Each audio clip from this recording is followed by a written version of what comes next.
nga sisita wange anfunira omulimu eyo gwali kwafumba buugi ku site nga ngenda ntandika okukola eri gye nabanyumiza gye nafunira ki foreman gwe nayagala eyankubya nga mbeera eyo nga nfunayo foreman ku site nafunayo foreman nga tutandika okwagala nga tutiguka bandi awo ku site ku makya nali mmaze okufumba obuugi bwange bamaze obunywa maze okuteekako ebijanjalo bya mukama wange byetokota mumanye kinalaba ngenda okusitula wenti amaaso nga kapo kange kano kannumbye ku site gye nakola amanyabo akaana kajja ne kampaaga mujjukire ku site nakwanawo foreman oba kale yankwana mwana mulenzi ng'asooka mpaaga ngampambaatira ati ng'ambuuza okola ki wano nga mugamba nkola wano ngamba baŋŋambye okola wano era kyovudde olaba nga nzija nkunoonya nga nkwata ku mukono nga tutambula tugenda nga muwerekerako olwo yali alina site kwe yali akola endala ng'erinaanye eno kwe nali nkola naye ng'otambulako kale ka distance nga muwerekera nga tugenda nga tunyumya nga ngamba mwana gwe neŋŋenda n'otaddamu kunkubira simu biki najja nga nkunoonya emirundi 3 biki nga mugamba kasita kati wendi nga muwerekera mpaka ku site kwe yali agenza okukola ku site yali mpya kati eri site ngenda okuddamu mulaba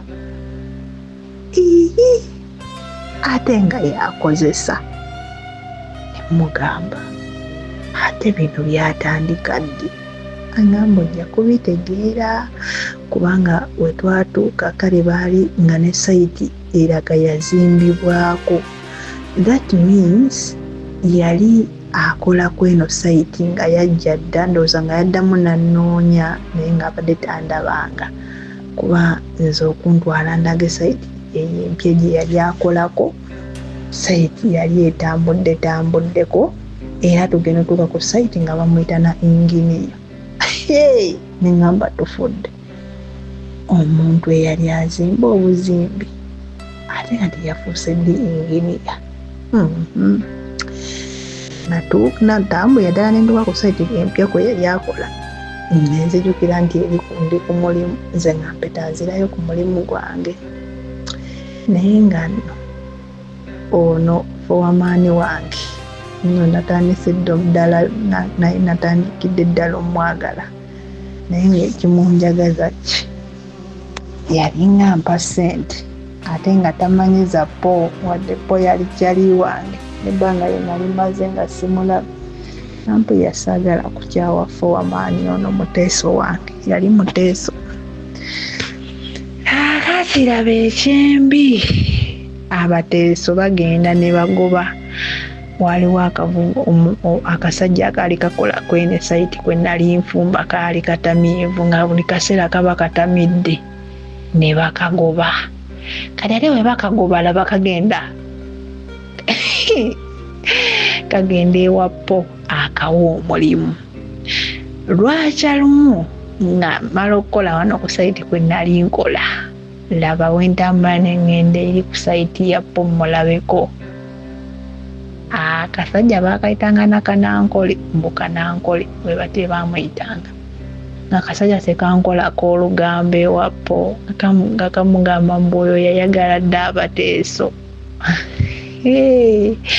nga kankolako olugambo ewapo kuba naye yanyiiga nayomba nambuza ne mwana gwe noyagala abaniongo agenda kuwaki simanya mugenda kulya bunyonyi biki banange kayombe nensirika bwekyekyererekyekye nga zina nawe newozaako kati ate umanya nga kali akasajja kaali kannattabuzi wekavaayo ewaapo nga kakomawo nene ew'omuteesi wange nga kamugamba nno oyo omukazi gw'oliko jjukira oli omusajja yajja n'amuwaaga kyokka nno byonna mbikola ndi mufumbo naye Mukama Katonda olemwa munnange nga bonna abasajja babaloopera oli bamuloopedde nono bamuloopedde oli po yali kyali wange naawe yali mukwano gwange sya twasigala tunyumya twasigala kale naye nga laavu tekyalina maanyi nga panyiigira njagala nti abaniongo yabayitangayo baniongo kati ono omuteeso wange ye yabitwala easy naye nga ngamba bw'onyuka toddamu okwambuka eyo waggulu eyo bangambye olinayo omusajja engini yaweeyo kati po yakomawo kye nakola n'engula essimu eno ey'ekyama.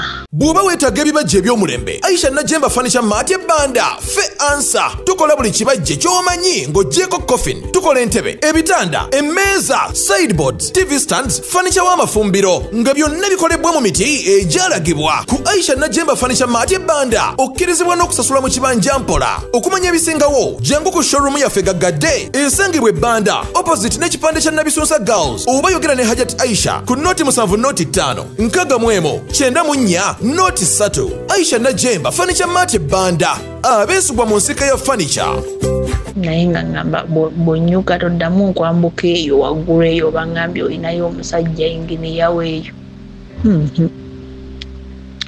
kati po yakomawo kye nakola n'engula essimu eno ey'ekyama sobola okwogerangako ne po wange nga tubeerawo kati po akomawo mu bulamu bwange tetwatundula vanira twabeerangawo nga tunyumya nga bwe yalina omuzannyo gwe nga tuzannya akahanga ne kakeesi byo tosobola bimusubya ng'abimpa ng'awo bwe tukoma tetutundula vanira kati ate laba wenzija nfuna omulimu entebe nga ku Victoria Mall kati po namuleka ku sayiti eno gye yali akola kuba baagizimba neggwa ne bagisereka ne tubeeranga nga twogera ku masimu nga tetukyalabagana ng'olwo nze nfuuse bize naye nga tuli ba mukwano nga wookiwulira lwakya lumu ennyumba eyo baali bagiserese balina lwa 6 nga nzija mpitirawo navanira ku mulimu ey'entebe ku Victoria Mall awo maaso awo we nali nkola nayitiramu omwo mundandandandanda nenzija ne mugwako eno gye yali akola nenzija n'okutuuka ng'ennyumba yaggwa baagisereka naye nga teriimu nzigi teriimu kale tibalina kye baagikozeeko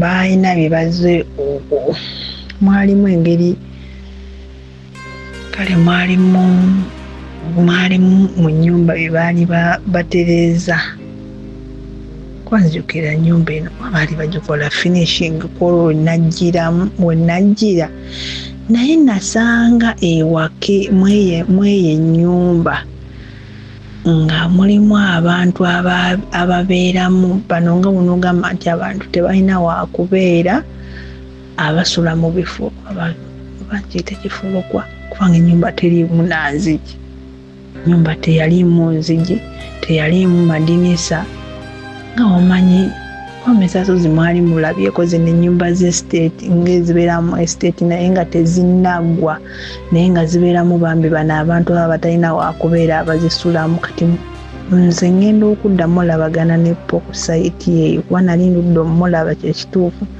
ngenda okujja omulabako nga mu nnyumba omwo mulimu abantu abayingiramu abantu bano abayingiramu lwaki mboogedde kubanga kijja kujja mu maaso awo nga mulimu abayingiramu nga mulimu omuwala omukazi ng'alina abaana ne sisita w'omuto nga basulamu ekyo ekifulukwa kati nengendayo nembalaba naye nga tebali mu mbeera nnungi nga bakyafu nze nnyina ne mulabako kati kwolwo olunaku neera yali ayagala tutundule vanira. Kwolwo yali ayagala tutundule vanira kuba enkuba yajja netusangawo kweyo sayiti. Enkuba bwe tusangawo n'ayagala ntundulire vanira mu kisayiti neŋŋaana. Ani gwatundulira vanira mu kisayiti neŋŋaana. Kati we nagaana n'anyiiga. Nze neddirayo. Kaakati era ebbanga ne litambula nga tetulabagana naye nga tunyumya ku ssimu era nga tunyumya bulungi naye nga tetukyalabagana awo tetwewa budde. Kati mweyo pulosesi y'obuteewa budde. Keeka akaddannyuma ndowooza kempita akaddannyuma kubanga omuntu eyali andeseewo ne tumala n'ebbanga nga tetweraba biki. Keeko ndowooza ke bayita akaddannyuma.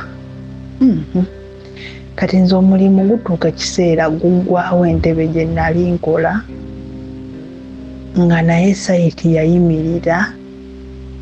Oluvannyuma ennyo awo nfunyewo ne ba boyfriend abalalalala kubanza okuddamu okubeera ne posiriyansi linki tuli mu relationship. Waliwo relationship ate era gye nali nvaamu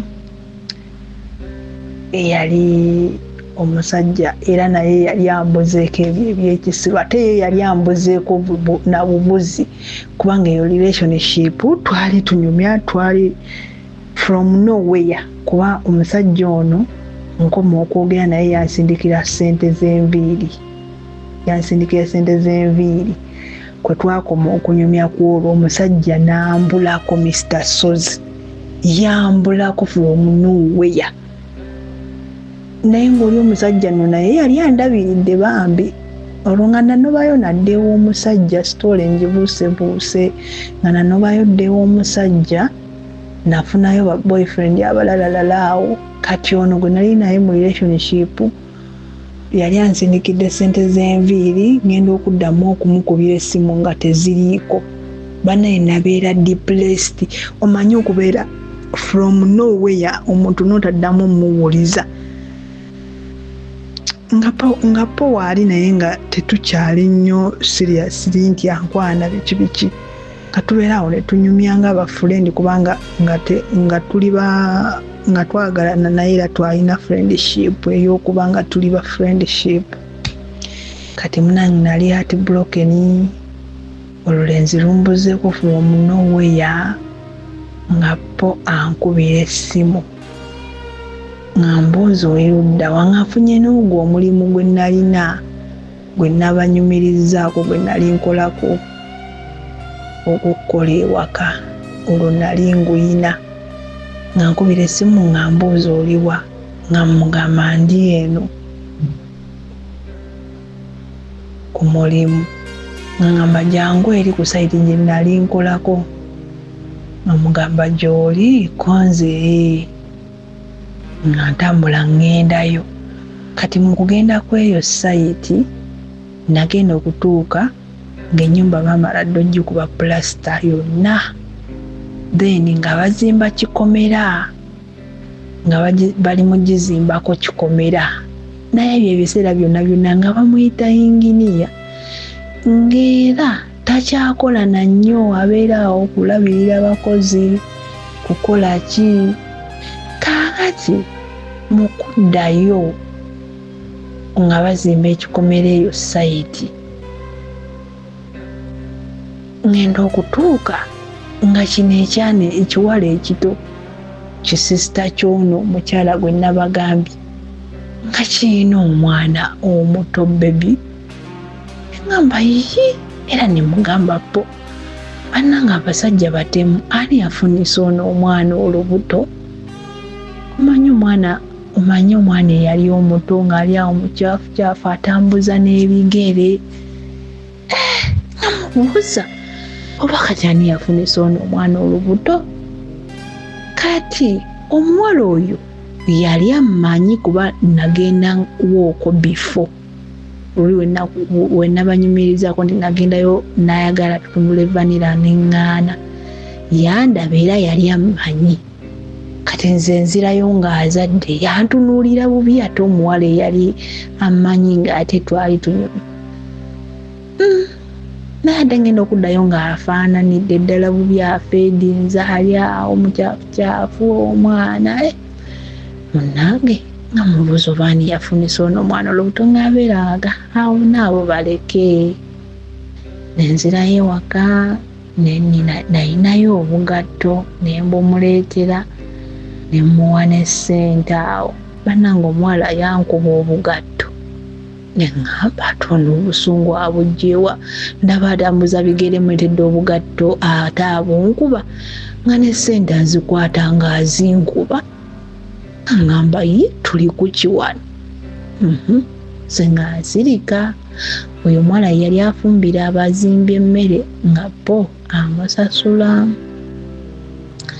kati awo nga tubeerawo nga tuddamu nga tutegguka awo nga laavu esooka eddamu esituka nga tusooka tutijja kumbe maama antijjira mu maaso ga mujja wange kika nga tuddamu nga tutegguka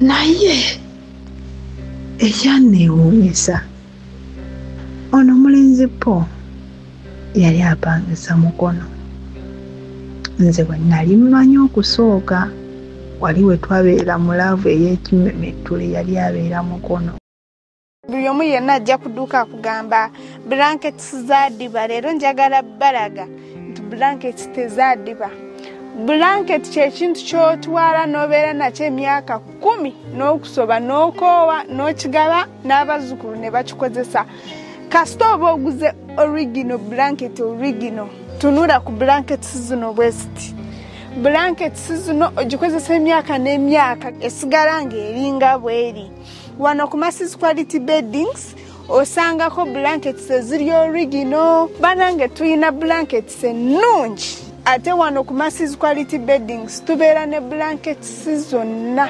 n'ebbeeyi zonna ne qualities zonna nze omuntu akugamba amazima n'enkwawulira n'enkugamba kasitoma olaba eno blanket y'original ono blanket ono si mulungi ojja mwozamu emirundi ebiri afe kati munange tuba nabyo byonna mujje mutuwagira era nze nga mmanyi bulungi abeera mukono kati wetuddamu okutijja laavu esituse nga nnyumiza nga ŋŋamba mwana gwe nali ngezeeyo okukola abantu ne bankubira omukazi wange ayagala neiba kibiki era lwali lumu nembeekwekerera nembakwata nti otyo era kati wetwogerera nze n'omukazi twayawukana eyamuzaddemu abaana abawala 2 naye nga baayawukana amugamba otyo naŋŋamba ne mwana gwe wankola bubi nnyo gaana okunfumbirwa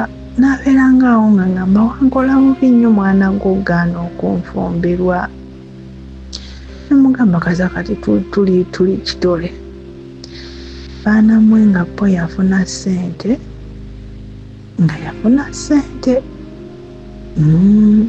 naye nga mutima gwange ndeebuuza ono omwana mulenzi yafuuka atya inginiya okubeera nga inginiya wa kino ekizimbe ng'ayinayo n'ebizimbe ebirala byali 2 nga kino kyakusatu ng'era waliwo lwakeera ku bizimbe ebirala naye nga nze kino ekyali eno sayidi ewaffe kye nali mmanyi kaakati omuvubuka nga nze jjukira nanyukanga saa 12:00 ng'era olunyuka ku mulimu nziruka Misinde mpaka wapo kumulabako ne muwerekera kati ekyamala ng'enviiri ku mutwe omwana ono oba boyfriend yalina driver owa piki ng'amuvuga ku makya n'amuleeta n'amuzaayo olw'eggulo kati mu biseera bye twewerekeranga bye najjanga omulabako nga tusooka ne tutambula tugule time okubeerako ffembi kati nga wenkoomuwerekera ng'alyoka akubira oyo Brave yali ng'amuvuga ng'amukubira essimu n'amunonera ng'atusanga ffenna n'amutwala ng'era oyo amuvuga wa ku kyalo kyaffe ng'era mumanyi ate nga naye ammanyi. Kati walingawo ebiseera bye twatambulanga nga tunyumya ne ziwera n'essaawa 2 ne mugamba naye ggwe essaawa 2 zino otambula ssaawa mmeka okuva eno yonna yonna jjukira tuli eno ku ntebe sayidi z'eno Ntebe Road walako nno nga mukozi otambula otya okutuuka emukono buli lunaku n'okoma zino ssaawa ziri 2 ne mugamba ku luguudo lw'emukono nga luliko jaamu ekiro oluguudo lw'emukono nze nalutambulako nga lubeerako jaamu ng'asekanga ngamba mazima nkyayagala kubeera naawe kiba eki ensirika. Kati ono omulenzi yatandika ng'okuntwalako auto nga ntwala eyo mu gadenizi nanambuza nantwala ku swimming nze nga simanyi kuwuga era nakati simanyi kuwuga nga ntwala ye n'agwa mu mazzi nange nanjirayira amazzi awo nga mu mazzi nyimiriramu nabuyimirizi nno netuzannyanga. Yalina omuzannyo n'omwana yalina omuzannyo mungi nga tuzannya. Ekintu kyensinga okuba nga nzijukira twazannyanga naye bwe yadda mu bulamu bwange twabeerawo like gyawera emyezi nga 4 oba 5 ng'akomyewo mu bulamu bwange awo nga tuli siriyasi naye nga potatundula vanira ng'ayinza okujja n'akukisinga n'akuwahaga n'akukola biki n'akukwatakwata waliwo lwe yankwatakwata nga nempuya nga mutuufu njagala vanira bannange po nanyima vanira for the several times. Kati po ye muntu eyali yanjigiriza nti n'omukazi osobola okwegabira vanira wa bbaawo n'otalinda bbaawo kutandika. Kati lwali lumu eyo gye twazungira obudde bwatuzibako ne tusula ffenna mu kifo ekimu. Bannaye po yanyima vanira ngamba nangamba nno bannaayo yakaaba ku olunaku nangamba onaasonyiwa naye kino sigenda kikola. Ku olunaku lwe yangamba nangamba onaasonyiwa naye sigenda kukikukola mwana gwe nkwagala nnyo. Twatandika okuba nga tutambulanga ffenna naye ng'alina ebintu by'ayogera bye sitategeera. Yatuuka ekiseera n'ambuuzaako nangamba okufa amangu ng'oli mugagga n'okufa n'okaddiwa ng'oli mwavu mbukale oba yali ngambuuza nga onogamba nti okufa ng'oli mwavu olondako ki? Ne mugamba ki ky'otegeeza? Nangamba omuntu n'akuwaayo obugagga n'ogaggawalayo emyaka 2 n'ofa n'okubeerawo ng'oli mwavu. Ne mugamba obwo obugagga bw'okubeeramu emyaka 2 nfe at least mbireka. N'aseka n'antunuulira naye nga ebyo biseera kale ng'alina ssente nga nange nkiraba nti po alina ssente. Ebyaddala nga nkiraba alina ssente ng'azirina nga njirabira ddala azirina. Kati ngabeera buli kaseera abeera ngamba mwana gwe wagaana okunfumbirwa era gwe wantuusa ku kino. Nemubuuza ekiki ng'obeera onakugamba mwana gwe wagaana okunfumbirwa naye gwe wabireeta bino. Nga mubuuza ebiki ng'asirika. Kati twali tutambula n'oyo Kanankole gwe nabagambye yandoopa yali yafuuka mukwano gwe. Kati mu estate mwalimu omusajja yali yagenda eweeru n'aweereza mukazi we essente azimba amaka. Kati omukazi oyo yamusindikiranga ssente azimba amaka ng'omukazi akuba mu nnyumba z'abantu balala n'amusindikira omusajja ebifaananyi, ng'omusajja akanya gwa kusindika ssente amanye ne waka bazimba amayumba biki, kumbe ono omukazi ali ku ssente alya, nga ne poloti yagigula awantu wali mu kisenyisenyi. Kati omusajja lutuuka ng'omusajja akomawo nga omukazi ebintu bye yalimbalimba omusajja bye yagula nga tebiriiyo, nga n'akapoloti yakaguleyo wansi mu kisenyi, n'azimbako kakayina akatategeerekeka nga yakaseresa n'amabaati ga white, ffe twagayitanga amabaati g'enseenene, nga yakaseresa amabaati g'enseenene. Akayumba kali awo ka kisirusiru tekategeerekeka, naye nga mukazi we yamuzaalamu abaana bana, ng'omukazi esente bbaawe ziyamusindikiranga yaziryanga ne bbaawe. Kati lwali lumu twali tuyita kwako akakayina nga tuddayo eri ku sayiti yaffe, twali tulina gye tuva nga nze n'oyo boyfriend n'oyo Kakiga nga tutambula tuddayo eri ku sayiti yaffe. Nga tutuukako eyo sayiti nga mubuuza essaga eyatuuka kwako akakayina ogimanyi? Nga ngamba ngimanyi, omwami bambi yafa. Anti omwami we yakomawo n'alabako akayumba omukazi ke yamulimbira nga yalya ssente z'empitirivu, mbu ne yeewa obutwa. Kati bwe yamala okwewa obutwa ate n'agenda nayevuga, ne bamuvuga nga bamutwala ku airport mbu addeyo ebweru, oba mbu yali ayagala kuddayo bweru gy'aba afiira. Naye omwami ono yoba yafiira ku airport, byali bwe bityo, yafa tannaddayo bweru. Kati kyava agamba kale bugenda kukya nga nange nfudde. Ffenna twamwekanga kubanga Kakiga yamugamba inginiya, nange at the same time ne mugamba po, nangamba seriously ngenda kufa ate naatera okufa. Kitwabitwala nga kikulu, ne tutambula ne tuddayo ku sayiti, tetwabifaako. Kati muno mwe nazungiranga nga muwerekera nga nnyuse. Baklanti baffe abadde Mbero Properties tubabuuzaako mwenna mwebale gyonna gye mutuusaako engalo. Kakati tukomyewo nate. Tulina baklanti baffe bulijjo abatugamba bannange mutunda byapa byokka. Ffe twagala ggula ku mmwe. Tulina abatunda ebibanja tubiwulira, naffe twagalayo abalina ssente zaffe entono ezitandikirwako. Si ntono buli ssente emala, naye kale buli omu alina oba obusobozi bwe. Nga waliwo abagamba obusobozi bwange bukoma wano $1,000,000 na $5,000,000 na $1,000,000. Naffe mutuyizeeyo newe kiba kibanja newe bandagaano. Tubaleetedde estate empya. Ndowooza mugiraba, etandika na kkubo lya kyalo, ekkubo lirino. Neighborhood mugiraba, byonna tugenda balaga neighborhood mulabe. Tetwayagadde gisenda nnyo kuba twagala tubagulizeemu ebintu ebimu. Ng'osobola okuba ebitooke obyetaaze. Osobola okubeera gwe ng'ogamba omuti gwange ogwaffene mugulekeemu. So twagiresenga bweri nti buli omu paatiyo ekirimu ky'otwala.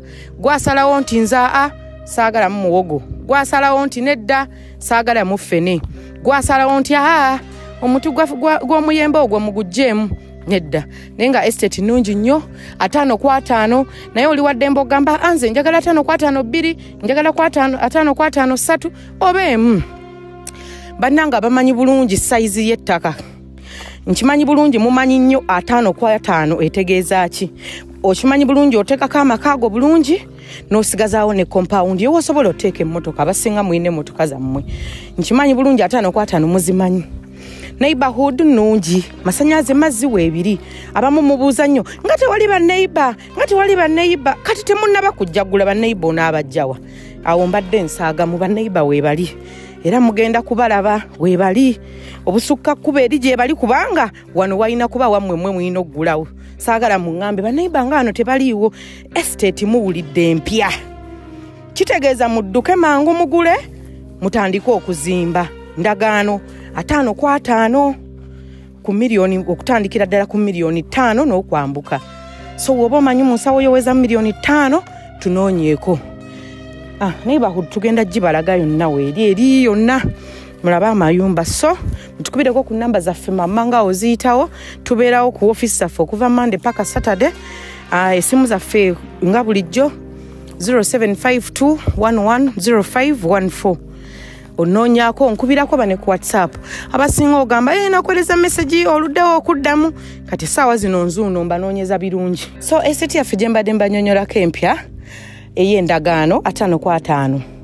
Abategera bulungi Mityana Road abasinga mu mpita mama Mityana Road okusinga ono ye twamwekwata. Kakati ojja Kiwawo kyamira Kiwawo ku muzikiti nojja kilomita ziri 2.5 okuva ku main. Amasanyalaze n'amazzi tugenda bibalaga, amasanyalaze tugenda gabalaga. So boda ekinene nnyo ya 2,000 okuva ku main. Then ettaka muliraba litandika naki na kubo lya kyalo naye 5/5 n'okwambuka. You can decide otwale 2-3 naye ziggwawo mangu kubanga tuli ku milioni 5 n'okwambuka.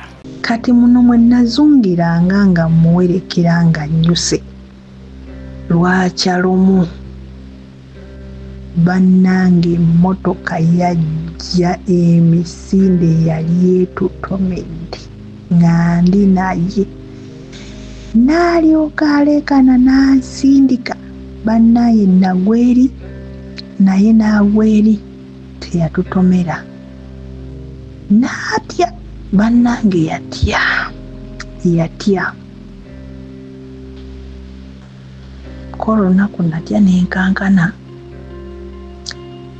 ng'olunaku olulala lutuuka nga mwerekera era essaawa zaalinga na 2 nga hanginga nga mugamba waaye bonta ne tuli mu kkuba ate nze njukira eno nze gye banzaala nga ngamba mpu yanjagala leero nkufiire mu kifuba bananga omuvubuka ng'asooka hanginga nga nnemera mu kifuba namugamba kiki naye nga ngamba nkukuliyetingira memories z'olinzijukirirako ngenda nze kwefiira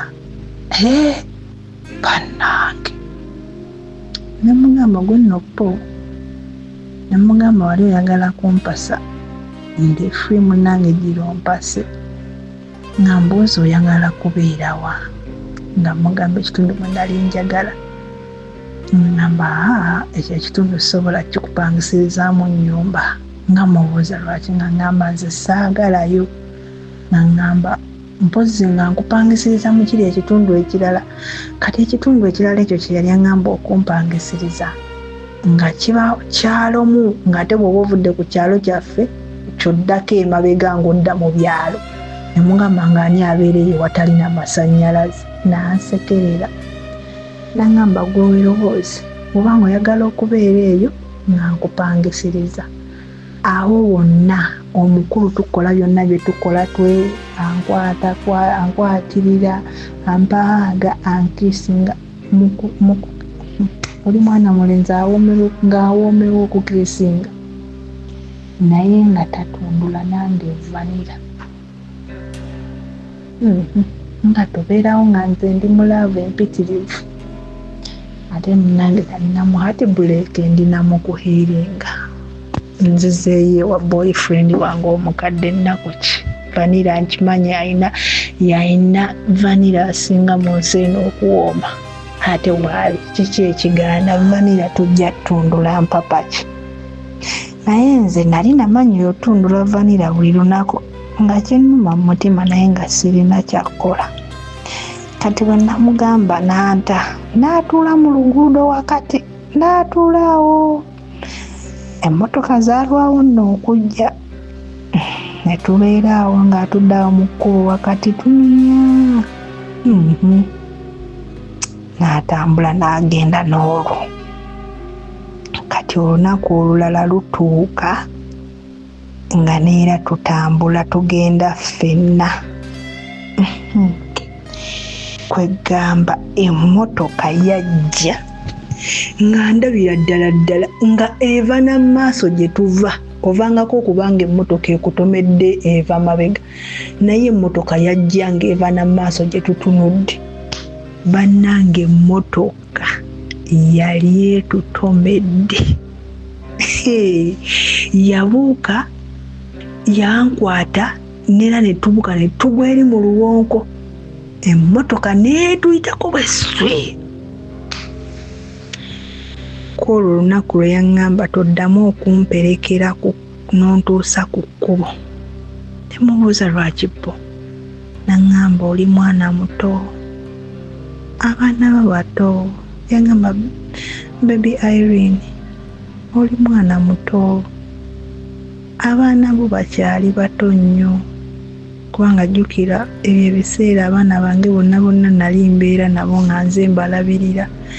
Nga n'olunaku olwa weekend kubanga jjukira olunaku lw'Essande nakolanga haafudde nga mukama wange yagimpa nagimusaba nkole haafudde nzireyo waka njoleza abaana. Amazima ga Katonda ebyo ebiseera nga sikyabeera nawaka kuwoleza baana. Mbeera nti kukanapo ebyaddala nga sikyayoleza baana ngoye. Ng'olw'olumu nfunira na muntu anjoleza. Naŋŋamba abaana bo bakyali bato. Baby Irene ngenda kuttisa. Ebyaddala ngenda kufa nali mmanyi byakusaaga naye baby Irene ngenda kufa. Naŋŋamba toddamu kumperekera kuntuusa ku kkubo. Ng'era bwe muwerekera ne mujja ku sayiti nga tugenda otuuka ku main road nga wankomya nga we mukomya ne wemba njagala nnyo naŋŋaana okuddamu otambula naye. Naŋŋaana. Era teyaddamu nakuntwala out. Kwolwo emmotoka lwe yali esembyeyo tutomera teyaddamu. Kaakati era ne kwolwo lwennyini lweyagala otutomera we namukomyawo yali etutomeredde. N'atambula n'agenda wa booda we n'amutwala. Kwolwo yalinnya na booda ndala teyalinda wa booda we n'alinnya booda endala. Kati ate mba nakatambula nga sinanatuuka waka nankubira essimu. Naŋŋamba baby Irene emmotoka ebadde etusse. Ne mugamba ate era. Naŋŋamba ndi wano bane nga aweekeera. Ne ŋŋamba tufudde Mukama Katonda. Waayitawo zaali wiikisi 2 eyo incident ng'ebaddewo. Waayitawo wiikisi 2 era nga ngenda mu maaso nga ngenda olw'eggulo ne mulabako nange. Yabikandisa okunzigira mu bwongo kyokka bagiyonja ebikodinzi matumbi gaawudde buli mu ssaawa 10 ez'ekyo.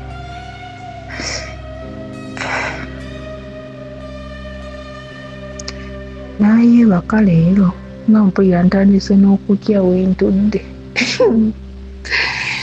Ntandise omumagamaga sizaadde atudde mu kasikiza sokutekeko n'ettaala mpulira nti ndi mulungi.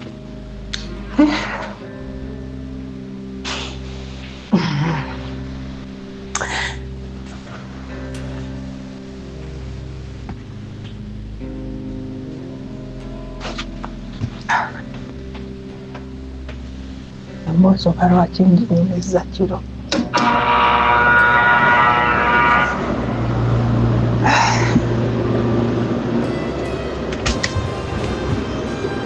Oba nkomyewa nkozi nkomyewa.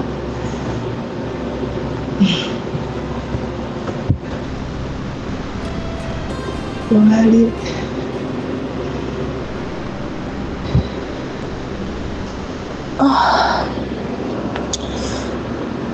yankubira essimu n'aŋŋamba emmotoka ebadde batomedde. Kati munnange twasigala nga bulijjo nga ŋŋendayo ne mmunyula olw'eggulo. Kati kwolwo olunaku lwali Lwakutaano kyensinga okujjukira yali Friday. Naŋŋamba omanyi baby Irene konzo ekyo lwali Lwakuna. Kati ku Lwokutaano kyali kiro kya Lwakuna enkeera nga Lwakutaano. nangamba manyi baby Irene konzotyo nangamba enkyasaba off kwolwo saagendayo ku site nali mmaze ennaku 2 nga sigenda ku site mulaba yankubira ekiro ku lwokuna essimu nangamba baby Irene enkya tokola saba off ne mugamba enkya Lwakutaano Lwamukaaga ku Sande nkola afudde lwaki ngamba nsabe off enkya ku Lwokutaano nangamba enkya ku Lwokutaano njagala kulaba nina byenkugamba nga nkulaba nemugamba okakasa manyi njagala nnyo akagambo okakasa bannange mpulira binnemyunyumya mpulira mulumu ntyamu tandise omumagamaga kale mpulira siri settled ntaddeko ne esi mpulira ewuganira mu story mpulira siri settled bannaaye mpulira siri settled mpulira ne wendi ntyawo jjukira obudde bwa kiro Matumbi bannange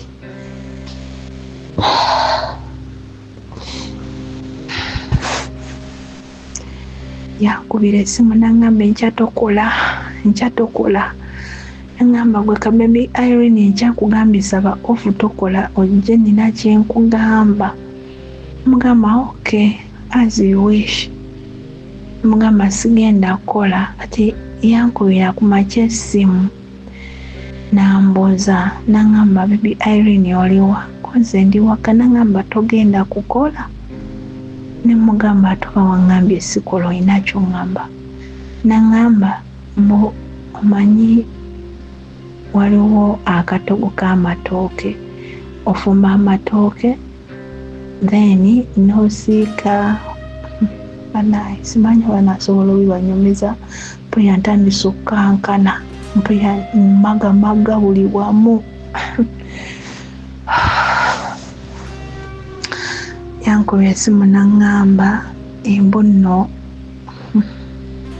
mumanyi mpulira n'omutwe gunnuma gutandisa okunnuma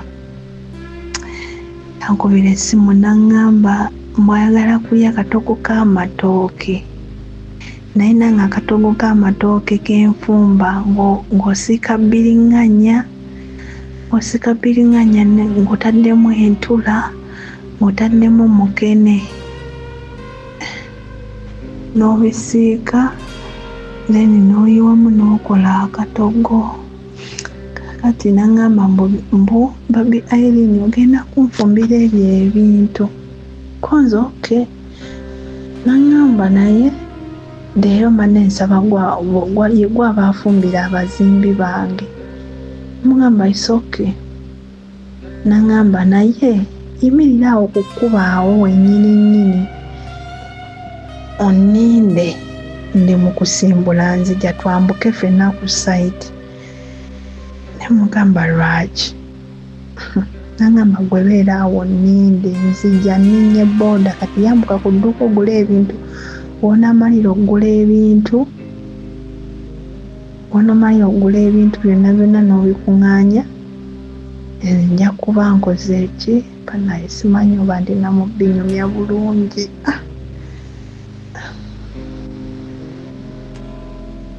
nangamba nja kuba ntuuse munnange nga nkola ki nga ngenda nga ngula ebintu nga ngenda nga nyimirira ku kkubo we yaŋŋamba kaakati awo kwolwo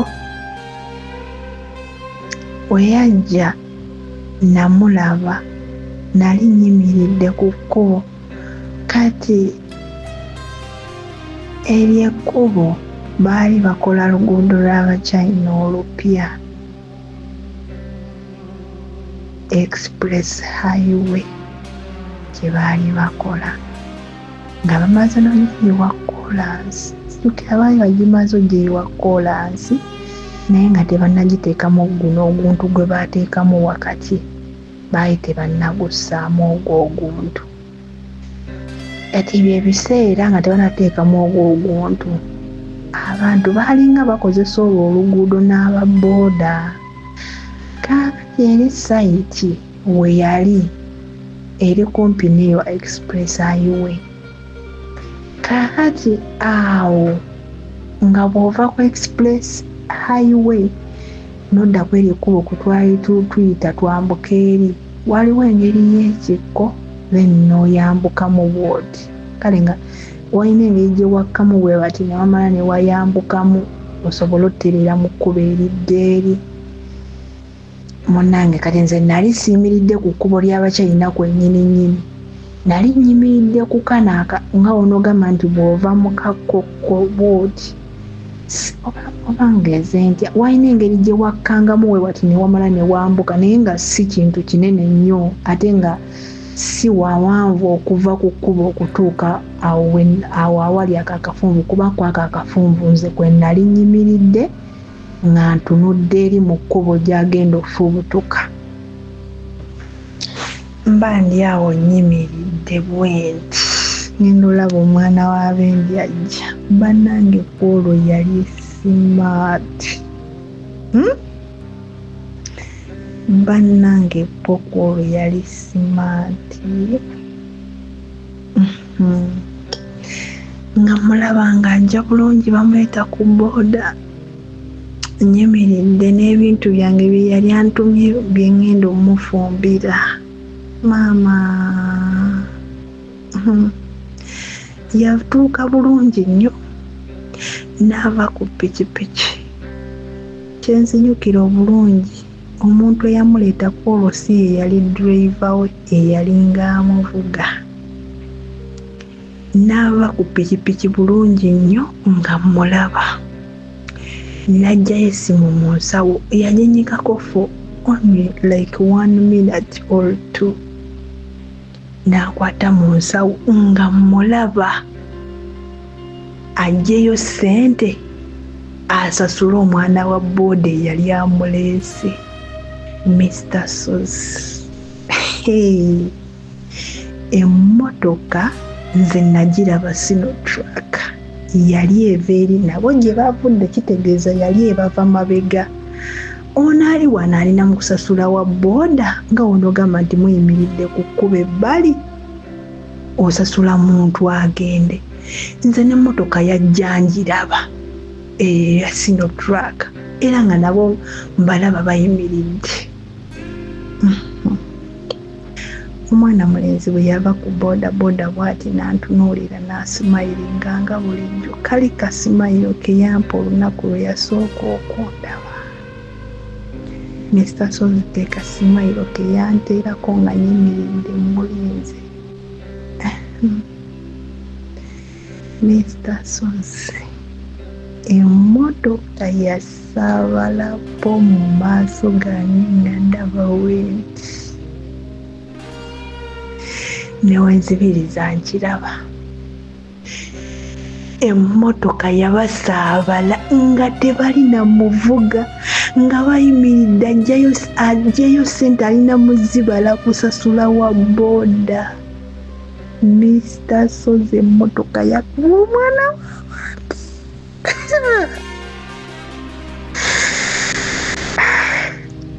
Nze emmotoka yajjanjiraba ng'erina muvuga bulungi. Sigamba nti oba yawaba, sigamba nti oba simanyi nabwe nnyinza kinyumya. Emmotoka yajjanjiraba naye mu kubatuukako bweti nagamba emmotoka nga ndaba ng'egenda obatomera. Lwe lunaku lwe nasooka omuyita nti Pawulo era lwe lwansemba. Nawogana nenkwata ne ku mutwe ne ngamba Pawulo.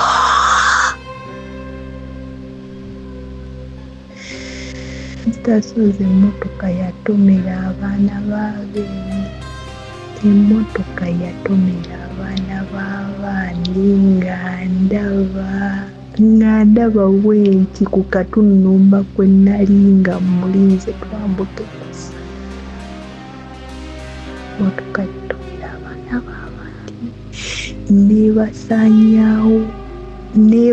nebasaanyaawo omusajja omusajja yali agivuga n'ayimirira n'amala n'azzaako omuliro ne yeeyongerayo nga ndaba nasigala nkutte ku mutwe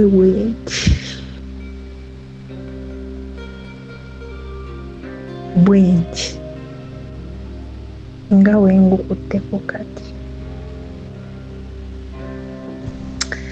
Motoka nebasaabala. Bannaaye nawunga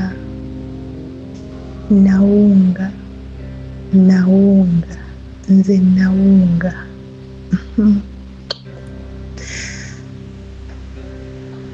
Mpulira nkankana nawunga. Awo waliwo abalinaanyeewo abaali balima Misasozi. Abantu badduka okuva mu nnimiro okukuŋŋaana nga nze ndi awo nkutte ku mutwe, amagulu gange gaggwaamu amaanyi, wabula nga buli wentunula ndaba po Simayiro gye yava ng'avudde ku pikipiki nga gye ndaba, ng'amagulu gange gaweddemu amaanyi, nakakana mpola n'entuula wansi we nali.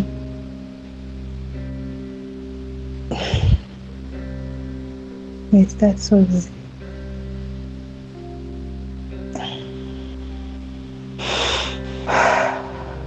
Bannange, ekintu kino kyabeerawo 2018 nga gwako, naye sirikyerabira. Obulamu bwange bwonna sirikyerabira. Nze mbabuulira, olubuto lwankankana n'empuyange ebinda bimpedde mu lubuto, amagulu gankankana wegati n'empuyanga sikyasobola kuyimirira, nga buli lwendaba ntunuulira Simayiro gye yasemba okunsimayiringira ng'ava ku pikipiki. Mutima gwange nasigaza ekibuuzo nga neebuuza yali ayagala kuŋŋamba ki. Bannange natya. Waliwo omuvubuka eyali amumanyi nga nange mmanyi, yajja ng'ayita yinginiya. Ndowooza nabo baali bamulabye nti azze, abantu baali bamwagala. Yajja n'ankwata mpola n'ansembeza ku kkubo amakikya kikoona.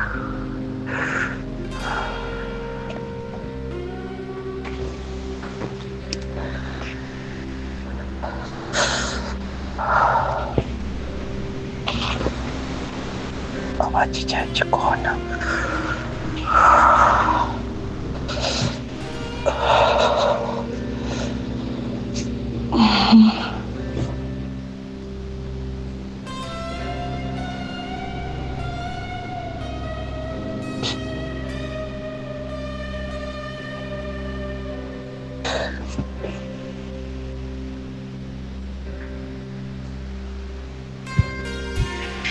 Yajja n'ansembeza mpola n'ansembeza ku kkubo.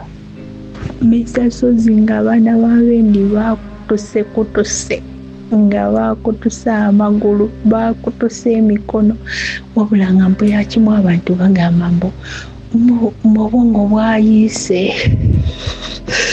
Misasozi nzikiriza sitoole eno ngikomye wano njatandikirawo. Mpulira nkankana.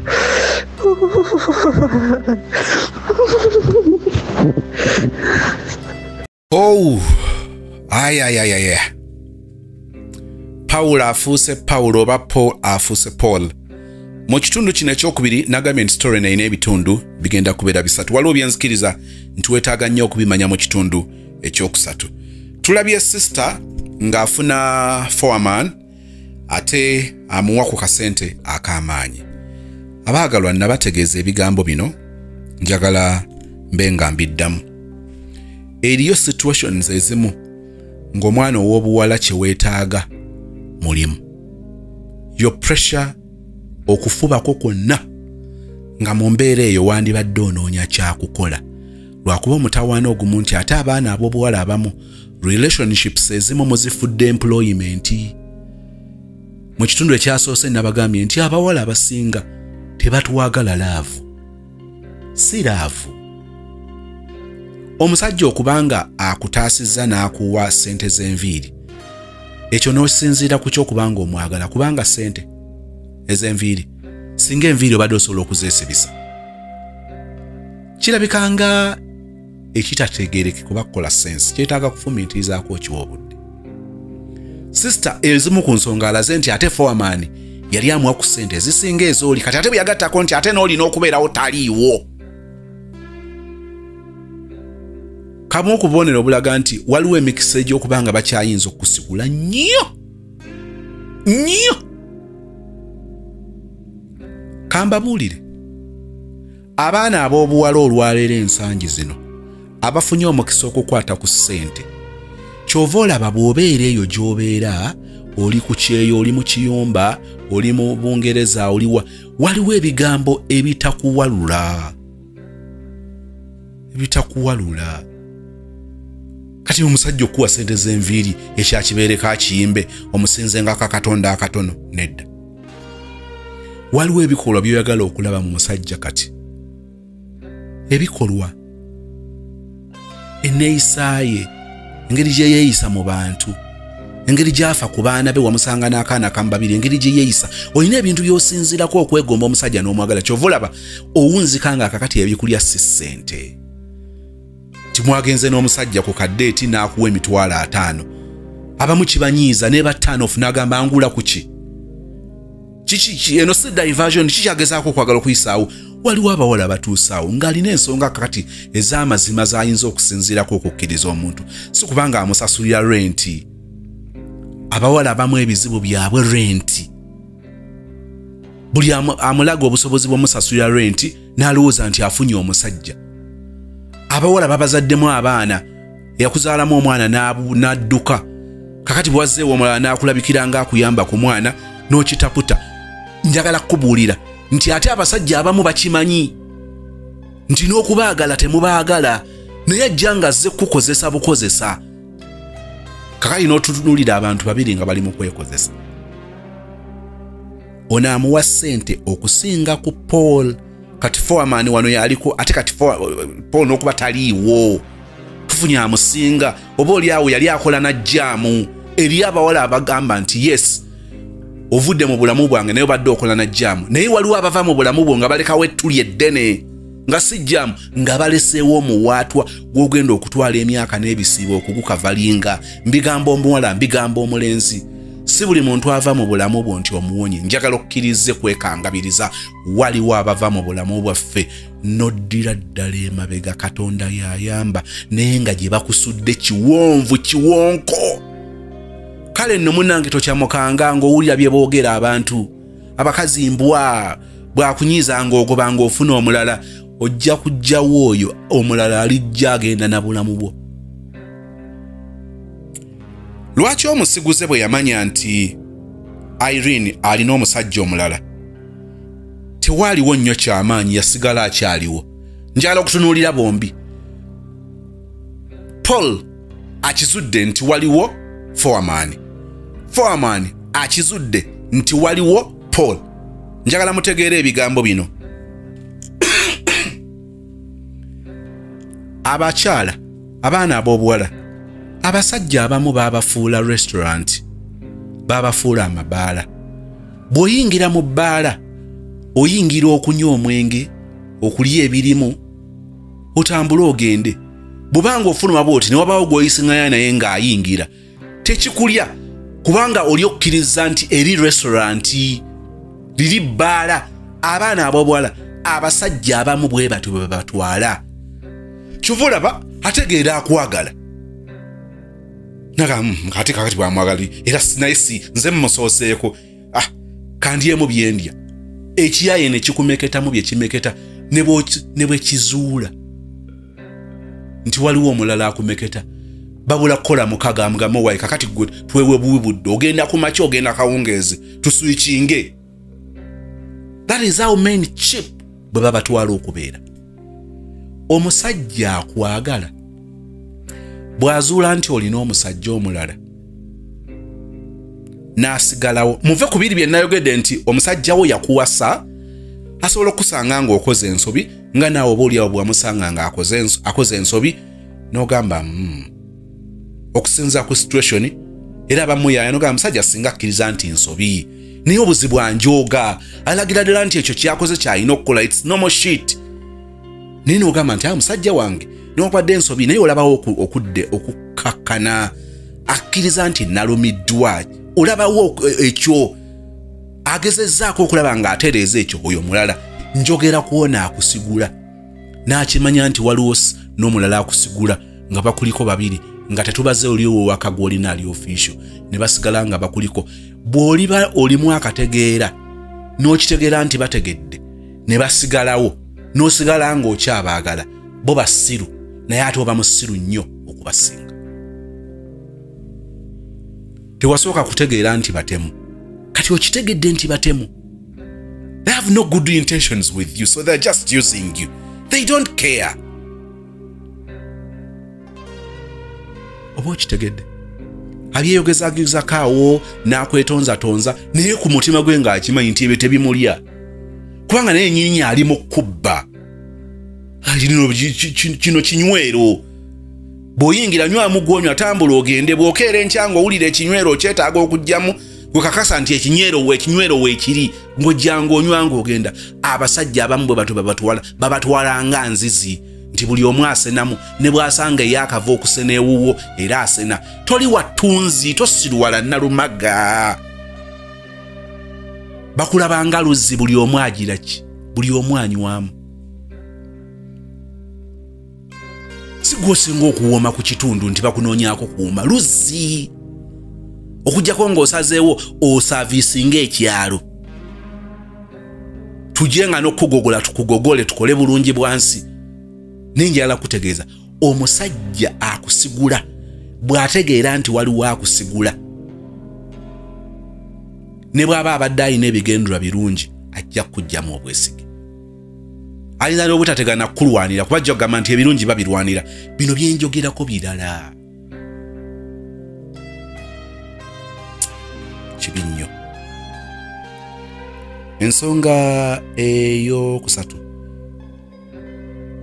okusinziira ku Paul bw'ayogera alaga nti yakizuula nti mukazi we ayenda n'okwawukana ne baawukana. Tutandika okulaba nga ne bwe nagoyogedde mu kino ekisoose nagambye nti singa tutwala omutawaana okukola interview ku bba wa Irene ne tukola interview ku mukazi wa Paul tujja kizuula nti nabo balina ensonga zaabwe ze beemulugunya. Kyenavudde mbagamba nti obuzibu bwe tulina kakati tubeera mu relationship nga omusajja obuzibu agamba mukazi ate nga bwe twetula ne tubuuza omukazi naye ajja gamba obuzibu musajja. Tukirabye mu story eno kubanga ne Paul bwe yagenza okudda ewe nga bw'abyogedde mukazi we n'amukwata n'omusajja omulala n'agoba embwa. Kati njagala okubuuza bwe tuteeka ku minzaani Paul ne mukazi we ani alinamu akamunyungufu? Bino okuzuula nga bukookolo bugeyaŋŋana. Abamu beekangabiriza osanga omukazi nga accusing omusajja ogw'obwenzi just kubanga obwenzi obubwe tebannabukwata. Obwenzi bwe tukkiriza bwe bwe batukwatiddemu. Osanga omukazi akolokota musajja gwe obwenzi obubwe abutuulidde. Kati obutabuyita bwenzi ani amukutte era ani amanyi nti mwenzi yeerabidde nti ye kennyini akimanyi nti akola obwenzi. Bukookolo bugeyana bwe bulamu bwe tutambuliramu nkyabakakasa nti tukyagalangana nnyo ne relationships kubanga omusajja muyaaye n'omukazi muyaaye naye omukazi azanya karakita y'obutuukirivu n'akola accusation ku musajja n'omusajja akola ekintu kyekimu. Don't be there and think that your girlfriend, your wife is the only problem. You are a problem somewhere. Now what is the big problem? Kubanga nabagambye nti twetaaga okubeera nga tutegedde ekizibu kyaffe kyekiriwa. Ekizibu kyange sinz gwe nawasa n'ekizibu kyaffe sinze. What is the problem? What is the matter? wano nno wakufumintiriza nnyo njagala kukakasa. Tulabye nga ne baggayi baweereza ssente zaabwe e Uganda, abakazi ne bazikozesa bubi ne bazirya. Abaana ab'obuwala abali mu biyumba abali ku byeyo nga mukomplaininga abasajja bali e Uganda okubaliira ssente. Tetukyenyumirizaamu, tukivumira ne sikuvumirira.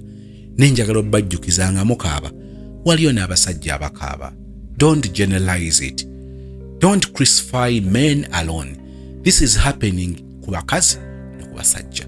Ensi efuuse mbi n'eyakubba yali omu n'okigeneralizinga nti buli musajja mubbi.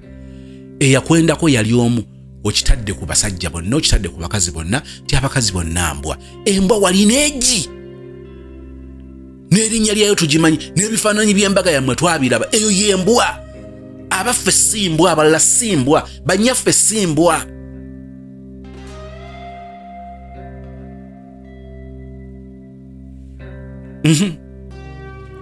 Ndowooza ngenda ku kisembayo tugende mu kitundu ekijja okubanga era kyekyokusatu ekisembayo. Oba ogezaako okunfuna mukwano. Emmotoka emutomedde n'emutomerera mu maaso ge. Alina ebigambo bye yayogeranga. Nabagamba nti ebiseera ebisinga mu relationships zaffe waliwo layini eziyitawo. Omusajja n'agenda ayisaawo ekigambo naye nga buweeke n'enyenyo n'okiwa obudde. Koodi y'okwokya yayokya nga tagenderedde. Ogenda ogatta notice nga gayo noyogera bw'ati. Gayo n'omulimba. Ekitegeeza bino byangamba si ge mazima. N'ebiri ebyamusimattuka ge mazima. Omusajja ono abadde alina engeri gy'ayogera ng'alinga alanga okufa kwe ng'amanyi oba oliawo ekiri emabega. Tugenda bitegeera mu bujjuvu mu kitundu ekyokusatu. Njagala nkome wano. Komenti esigadde tuziwulire mu kitundu ekyokusatu nga tumaze okukiwulira. Thank you so much for watching. Wabula byonna nga mbyogera njagala mutegeere nti twetaaga Katonda waffe yekka.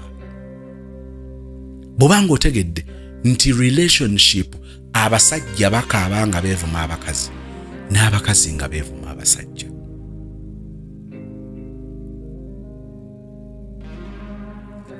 Okujjako ffenna nga tutegedde nti twetaaga Katonda yayinza okutulaga who is the enemy. Is the enemy your husband? No. Your wife? No. Your girlfriend is the problem. That was a lie. Your boyfriend? No. If you look at the big picture, we will see who the problem or where the problem is. How do we go about the problem? The first step is identifying what exactly is the problem. After identifying it, it is half solved. You crucify your husband, your wife, your boyfriend, your girlfriend, and the real enemy, the problem is just there in the corner. Eria biberenge egamba nti mbamaze nga ngenda kumulala. Mukama atuwe ekiseekyo. Nze Becky Sozi owa Remo Beauty and Wellness Parlour Eseta. Mubimu ku bye tukola mwe muli body massage therapy, facial treatments, counseling services. Gw'omwana w'obuwala ovaamu akaswa akabi, gifa ebbaawo waffe abakyala, obundula amazzi amakyafu, wazibikira enseke, bw'onookosa gifa ebbaawo ono gw'ojja otuweera obujulirwa. Tulina kofi ono alimu ebirungo 6 mu kintu kimu. Gano Dama Coffee 6 in 1. Mulungi eri abalwadde ba sukaali, mulungi eri abalina obubonero bwa kansa, mulungi nnyo eri gwe akakalu kano okuyita mu lunaku. Mu health wellness treatments tulina reflexology sandals. Nungi eri abazimba ebigere, bw'olinnya wansi owulira nga afumitibwa mu bigere. Zirelaxinga muscles zo okufumitibwa kuno ne kuggwaawo. Ziyamba omubiri gwo okutambuza omusaayi. Ziyamba ku bwongo bwo n'embeera yo eya bulijjo. Buli peesa ly'olaba ku ssande eno lirina ekitundu ky'omubiriko kwe lituuka buli lw'ojambala. Olwo obujjanjabi ne bukolebwa ku mubiri gwo. Osobola okugigula n'ojambala mu ofiisi yo, awaka, osobola okugyegulira nga ggwe, ogigulira mukaddewo, oba jjajja kuba ate abo bagyetaaga nnyo. Okumanya ebisingawo ku bino byonna, kolagana ne Remo Beauty and Wellness Parlour Eseta. Ku nnamba ezo eziri ku screen yo for direct calls and WhatsApp.